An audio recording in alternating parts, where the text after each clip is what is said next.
गुरु ग्रंथ साहिब में गुरु नानक देव जी की जो मूल शिक्षा है वो है नाम जपो, किरत करो ते वंड छक्को। नाम जपो मतलब हमेशा ईश्वर के नाम का सिमरन करते रहो ताकि ईश्वर की कृपा आपके ऊपर हमेशा बनी रहे। किरत करो मतलब कड़ी मेहनत से काम करो और कड़ी मेहनत से काम करने पर कमाया पैसा ही आपके परिवार के लिए फलदायी होगा। और वंड छक्को मतलब मिल बांट कर खाओ। दोस्तों, सिख धर्म के लोग गुरु के दिए गए इन नियमों का तन मन धन से पालन करते हैं।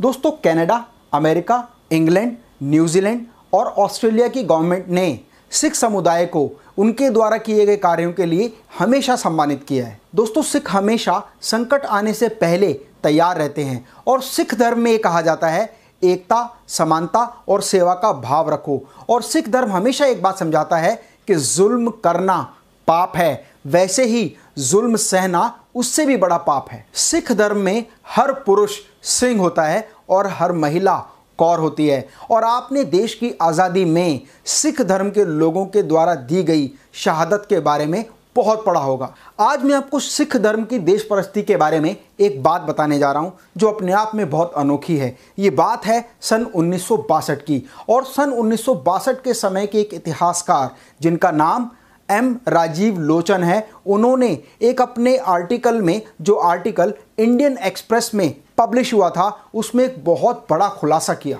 लंबे संघर्ष और बहुत सारी कुर्बानियों के बाद भारत देश आज़ाद हो गया था।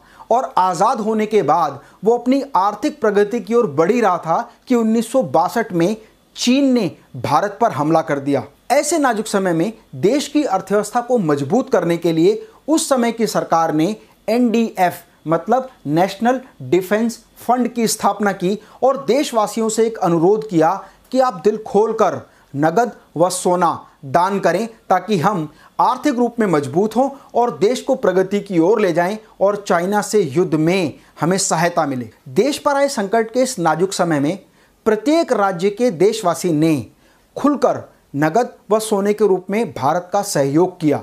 और उस समय सिख समुदाय और पंजाब के लोगों द्वारा दिए गए योगदान को देखकर पूरा भारत दंग रह गया। NDF यानी नेशनल डिफेंस फंड के आंकड़ों के अनुसार 28 नवंबर 1962 को पूरे भारतवर्ष से जो कलेक्शन आया वो 8 करोड़ रुपए का था। और उस 8 करोड़ की राशि में 46% का जो रिवेन्यू रिसीव हुआ वो केवल पंजाब और सिख समुदाय से हुआ। मतलब 8 करोड़ में से 3.68 करोड़ रुपीस केवल पंजाब और सिख समुदाय ने दिए। पूरे देश से जो गोल्ड योगदान के रूप में प्राप्त हुआ था वो 257 किलो 32 ग्राम था, जिनमें से अकेले पंजाब ने 252 किलो सोना, गहने और वो गोल्ड मेडल जो महाराजा रंजीत सिंह के शासनकाल में लोगों ने जीते थे वो भी शामिल थे, जिनकी गिनती 12,000 थी।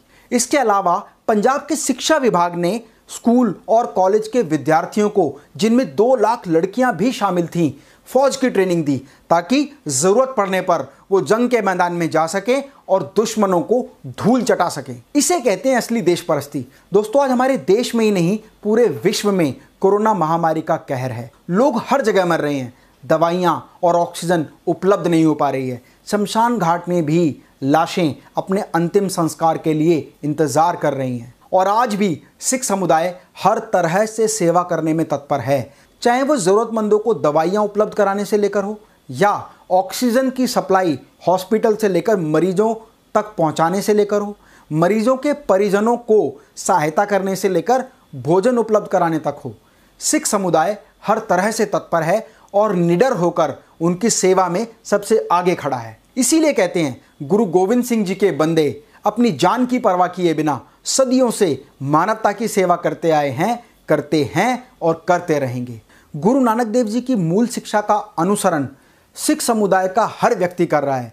मेरा आप लोगों से रिक्वेस्ट है कि इस वीडियो को देश के हर नागरिक के साथ शेयर करें ताकि वो भी सिख समुदाय की तरह कंधे से कंधा मिलाकर हर समस्या में देश के साथ खड़ा हो और एक मानवता की सच्ची मिसाल दे।